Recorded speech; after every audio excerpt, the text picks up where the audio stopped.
What's up, guys? Welcome back to the channel. I'm Mark. Let's talk some ADA.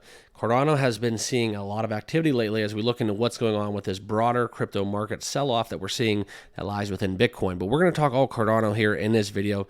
It's something where we look into the charts, and you can see that Cardano has sold off a little bit as well. Retreating down to that 48 cents line where we're at currently trading at the time of this recording. Okay, down almost 4% on the day, but let's get into it, guys, because it's still been a strong start to 2024 for ADA. But this is going to be my thoughts as it relates to we're seeing this little bit of suspicious activity that we got going on. So make sure you guys all subscribe down below, smash that like button as well, and drop that ADA in the comments if you guys actually hold Cardano. All right, but let's hit it. And remember, not financial advice, so please do your own research and due diligence with all things crypto and financial. We're seeing some on-chain activity within ADA that's extremely suspicious. Now, what I mean by that is we've seen a drastic reduction in the activity of large transaction volumes. Okay, so this is usually what we see that gets associated with whale movements, all right? But within these on-chain metrics, this is where we can look in between these large transactions, okay?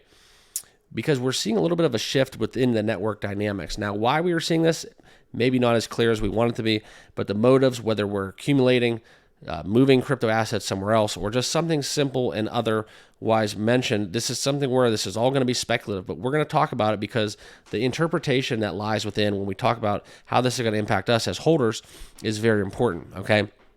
I always tell you guys in my videos, follow the whales, follow the money. And now what we're seeing with this Bitcoin sell-off, a broader market sell-off, this is where you can see a lot of on-chain activity that can kind of paint the picture of what's going on behind the scenes strategically by these whales. Now, when we look into the analysis, this is where Cardano continues at that 46, 48 cents level. And we're going to look into the trading view here in a second.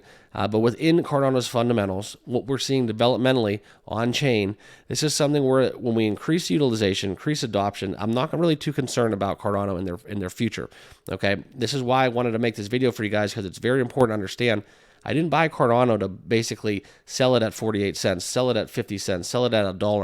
All right, a lot of my Cardano holdings are actually over $1, but that's another discussion for another video down the road. But we look into this sell-off, and you can see it right here, guys, in the trading view. All right, and we are getting a little bit of momentum up flashing, which is nice to see around that 46, 47 cents line. That's my trading indicator, xtalgo.com. I'll put a link down below in the description. Check it out if you guys are looking for a very nice algorithmic trading indicator. It works for me. I use it on every one of my crypto trades. Doesn't really let me down. So 30-day money-back guarantee, 20% off, promo code NYFC just for signing up. Check it out. And let me know down in the comments what you guys think. If you have any questions, I'll try to answer as best as I can.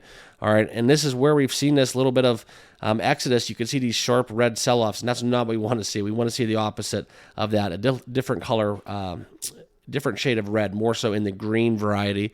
But these red sharp candles are something very, very alarming, and that's why it's important to understand what's going on, guys, because you see the whales, they're kind of leaving Cardano. Now, what I want to point out to you guys is, and this is why I don't really get scared of this stuff anymore, is because if they're going to leave, they're going to come back. And this is kind of the bigger picture that needs to be understood, is yes, no one has a crystal ball when we talk about crypto trading, but yet nobody really reacts first, okay? We kind of play reactionary versus being the ones forcing the action, such as what we're seeing from the whale movements, okay? These giant red candles are indicative of how they're basically redistributing their funds and getting out of Cardano, and that's kind of what it comes down to. But nothing within Cardano, within ADA's blockchain, has made this room or rationale for these red candles apparent, okay? All that stuff is good as gold for as far as I'm concerned. But right now, I think it's more of the broader stroke that's being painted by the crypto market, such as the Bitcoin spot ETF, sell the news event, so on and so forth. 2024 is going to have a crap ton of catalysts along the way. But for me and my holdings, guys, we're talking 2020 or 2030, not 2024. So this is where it really leaves no room for enough speculation for me to be concerned. We've weathered so many storms within falls and sell-offs within Cardano that this one is just another blip on the radar. So as I said, though, nobody has a crystal ball. So obviously do all your own research and due diligence with all things crypto and financial. But I want to just thank you for being part of the channel. We're getting close to 4K, guys. So I really appreciate each and every one of you. And we'll see you guys all in the next video. Thanks.